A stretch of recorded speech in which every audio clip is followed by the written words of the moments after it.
ലൈംഗിക പീഡന കേസിൽ രാഹുൽ മാങ്കൂട്ടത്തിൽ ഒളിവിൽ പോയിട്ട് ഇന്നേക്ക് 5 ദിവസമായി. അതിജീവിതയെ അവഹേളിച്ചുവെന്ന് കാണിച്ച് രാഹുൽ ഈശ്വറിനെയും KPCC ജനറൽ സെക്രട്ടറി സന്ദീപ് വാര്യരെയും പ്രതികളാക്കി പോലീസ് ഇന്നലെ കേസെടുത്തു. പ്രതിച്ഛായ തിരിച്ചുപിടിക്കുന്നതിന്റെ ഭാഗമായി തദ്ദേശ തിരഞ്ഞെടുപ്പിൽ പ്രചാരണത്തിന് സജീവമായ രാഹുൽ മാങ്കൂട്ടത്തിലിന്റെ 5 ദിവസം നീണ്ട ഒളിവ് ജീവിതത്തിൽ സംഭവിച്ചത് എന്തൊക്കെയെന്ന് നോക്കാം. പ്രതിച്ഛായ തിരിച്ചുപിടിക്കുന്നതിന്റെ ഭാഗമായി രാഹുൽ മാങ്കൂട്ടത്തിൽ പ്രചരണത്തിൽ സജീവമാകുന്നത് ചർച്ചയായതിനെ തുടർന്നാണ് ഈ മാസം 23-ാം തീയതി പാലക്കാട് കണ്ണാടി പഞ്ചായത്തിൽ രാഹുലിന്റെ വീടുകയറി പ്രചരണത്തെ ഞങ്ങളുടെ പ്രതിനിധി പിന്തുടരുന്നത്. രാഹുൽ പ്രചരണ പ്രവർത്തനങ്ങളിൽ സജീവമാകുന്നതിൽ പലർക്കും അതൃപ്തിയുണ്ടല്ലോ എന്ന ചോദ്യവും ചോദിച്ചു. ഇതായിരുന്നു അന്നത്തെ രാഹുലിന്റെ പ്രതികരണം. നിങ്ങൾക്കല്ലേ, നിങ്ങളുടെ അതൃപ്തി ഞങ്ങൾ നോക്കുന്നില്ല. മത്സരിക്കുന്ന സ്ഥാനാർത്ഥികൾക്ക് അതൃപ്തിയില്ല. പിന്നെ വോട്ട് ചോദിച്ച് വീടുകളിലേക്ക് ചെല്ലുമ്പോൾ അവർക്ക് അതൃപ്തിയില്ല. മാധ്യമങ്ങളുടെ അതൃപ്തി ഒരു കാലഘട്ടത്തിൽ ഞാൻ ഗൗനിച്ചിട്ടുള്ള ഒരാളല്ല. നവംബർ 25 രാഹുലിന്റെ ഭവന സന്ദർശനങ്ങൾ കൂടുതൽ ചർച്ച ചെയ്യപ്പെട്ട സാഹചര്യത്തിൽ രാഹുലിനെ തിരഞ്ഞെടുപ്പ് പരിപാടികളിൽ പങ്കെടുപ്പിക്കുന്നതുമായി ബന്ധപ്പെട്ട് കോൺഗ്രസ് നേതാക്കൾ വ്യത്യസ്ത അഭിപ്രായങ്ങൾ ഉയർത്തി. ആ പ്രതികരണങ്ങളെല്ലാം രാഹുലിനു നേരെ ചോദ്യങ്ങളായി ഉയരുകയും ചെയ്തു. എല്ലാ നേതാക്കന്മാരുടെയും പ്രതികരണം ഞാൻ കേട്ടു. അതിനകത്ത് ഏതെങ്കിലും തരത്തിൽ ഞാൻ ഭവന സന്ദർശനവുമായി ബന്ധപ്പെട്ട് പോകരുത് എന്ന് പറഞ്ഞിട്ടില്ല, പോകാനും പറഞ്ഞിട്ടില്ല.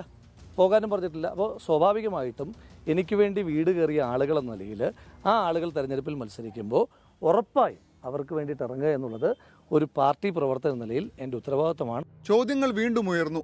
നവംബർ 26-നും രാഹുൽ പ്രതികരണവുമായി രംഗത്തെത്തി.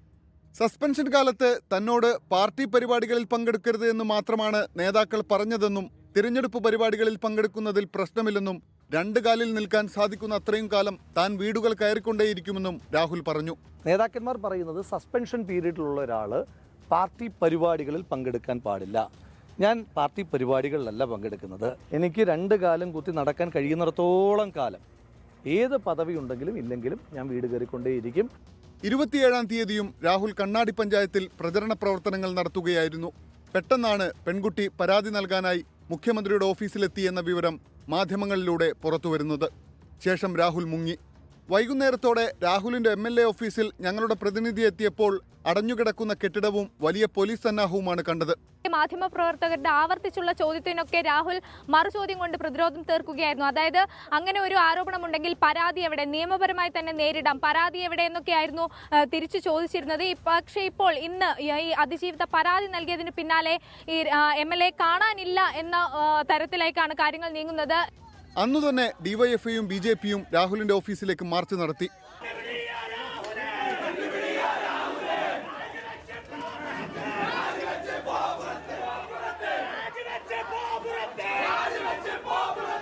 നവംബർ 29-ന് SFI ഉൾപ്പെടെയുള്ള സംഘടനകൾ പല കേന്ദ്രങ്ങളിലായി പ്രതിഷേധങ്ങൾ സംഘടിപ്പിച്ചു.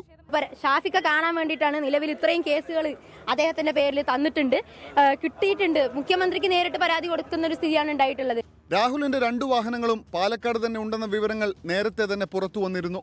നവംബർ 30-ന് കേസിൽ രൂപീകരിക്കപ്പെട്ട പ്രത്യേക അന്വേഷണ സംഘം ഫ്ളാറ്റിലെത്തി CCTV ഉൾപ്പെടെ പരിശോധിച്ചു.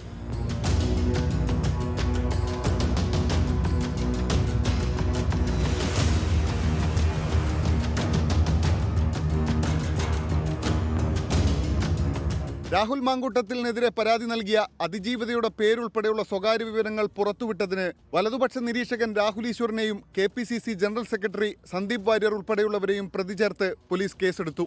എന്നിട്ടും പ്രത്യക്ഷപ്പെടാതെ രാഹുൽ മാങ്കൂട്ടത്തിൽ ഒളിവ് ജീവിതം തുടരുകയാണ്. Research desk 24.